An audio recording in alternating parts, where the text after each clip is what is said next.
কে ভাইয়া ডাকছেন কিনলে? কিরে শিমুল, তোর চেহারা এমন শুকনো শুকনো লাগতেছে কেন? আচ্ছা আর এই রুমে আপনি আগে খেয়াল করেন না? না, তোর দেখে মনে হইতেছে তুই কিছু খাস নাই। তুই কি কিছু খাস নাই? আমি খাইছি আর এক বড়া। তুই কিছু ডেলিভারি আছে দিয়ে আয়, আর কিছু খাইলিস। আর কিছু খান লাগতো না ভাইয়া, আর আমি ডেলিভারি দিউম কিনলে আমি তো আপনার চাকরি ছাড়িয়ে গেছি। আরে বেটা, জামাই বউ এক লগে থাকলে কত ঝগড়াঝাটি হয়, মারামারি হয়। ফেসবুকে ভিডিও দাওস নাই? আর তুই আর আমি তো পোলা পোলা ভাই ব্রাদার, আমগোর মধ্যে তো একটু ঝগড়াঝাটি হইতেই পারে। মানবিমান ভুলা যা। জি না ভাইয়া, আমি মানব ইমান বলতে পারতাম না। আমি আপনার কোম্পানিতে 1.5 বছর চাকরি করছি। আপনি তো একটা বেতন ভাড়া নিন, উল্টা কোনো অপরাধ ছাড়া আর বেতন তো আপনি টিয়া গাড়ি লইছেন। তুই বেয়াদবি সামান্য করছিস, তাই সামান্য বেতন কাটছি। কত কাটছি তোর? 800 টাকা। এই ধর, এলা 1000 টাকা। বস হিসাবে তোর টিপস দিলাম, ধর। আর টিপস লাগতো না। আর যদি বেতন বাড়ান তাহলে এই চাকরি করবো, নাইলে এই চাকরি নট। ঠিক আছে, তোর বেতন 500 টাকা বাড়াই দিতেছি। 500 টাকা থেকে কাম হইতো না। আর বেতন যদি 80,000 টাকা, তুমি 16,000 টাকা করেন তাইলে আমি এই চাকরি করুন। যখন তুই যদি আমার কোম্পানিতে 1.5 বছর চাকরি না করতি, তাহলে তোরে ধইরা সহবাস করে দিতাম। 8,000 টাকা বেতন থেকে 16,000 টাকায় উঠতে চাস? 16,000 টাকা বেতন পাওয়ার যোগ্যতা হইছে তোর? যোগ্যতা না থাকলে আর বাদ দিতেন। মিয়া আমি যেটা বেতন দেন এটা আমি ঢাকা শহরে চলন না।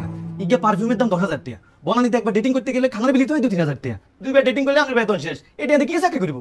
বেটা, আমি একটা স্ট্যাটাস দিলে তোর মতো 20টা শিমুল আমার কোম্পানিতে চাকরির লাগে লাইনে খাড়াই না। তাইলে তো ভাইয়া হইছে, আপনার কাছে 20 শিমুল আছে, এগুলোর দিয়ে ডেলিভারি দেন। আর কাম কি?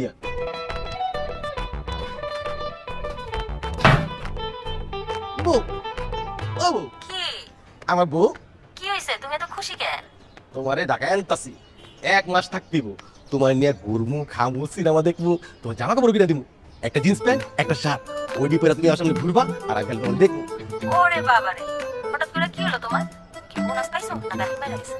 আমি বোনাসও পাই নাই, আমার বেতনও বাড়ে নাই, আমার বুদ্ধি বাড়ছে। বুদ্ধি বাড়ছে? কি বুদ্ধি? মামারে কইছি তোমার একটা কিডনি নষ্ট।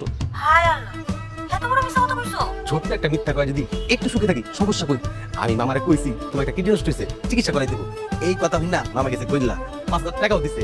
কইছে তোর বউরে ঢাকায় লয়ে আয়, ট্রিটমেন্টের যা খরচ সব আমি দিমু। তুমি ঢাকায় এলে তোমার চিকিৎসার কথা কইয়া মামার তে টাকা লমু, আর আমরা দুজন মিল্লা ফুর্তি করবো ফুর্তি করবো ফুর্তি করবো। এইটা একটা ভালো বুদ্ধি, তো এত বড় মিথ্যা কথা করাটা কি ঠিক হইতাছে? ছোট্ট একটা মিথ্যা কইতাছি, আমরা তো আর ক্ষতি করতাছি না। তুমি খালি মামার মামিরে দেখলে পেটে আর দেখো কিডনির ব্যথা বয়ে করবা, পারবা না? এই অ্যাক্টিং আমি খুব ভালো পারো। আমি তো জানি তুমি পারবা, আমার বউ শয়তান আছে। কি যে করো না তুমি।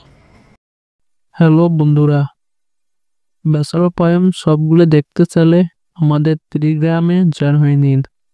টেলিগ্রামের লিঙ্ক বায়োতে দেয়া আছে, ওইখানে ঢুকে আমাদের টেলিগ্রাম চ্যানেল জয়েন হয়ে নিন। ওইখানে ব্যাচেলর পয়েন্ট সবগুলা ফ্রিতে পাবেন এবং সবার আগে পাবেন ব্যাচেলর পয়েন্ট। আর এখানে বিভিন্ন ছবি ওয়েব সিরিজ ফ্রিতে দেখানো হয়।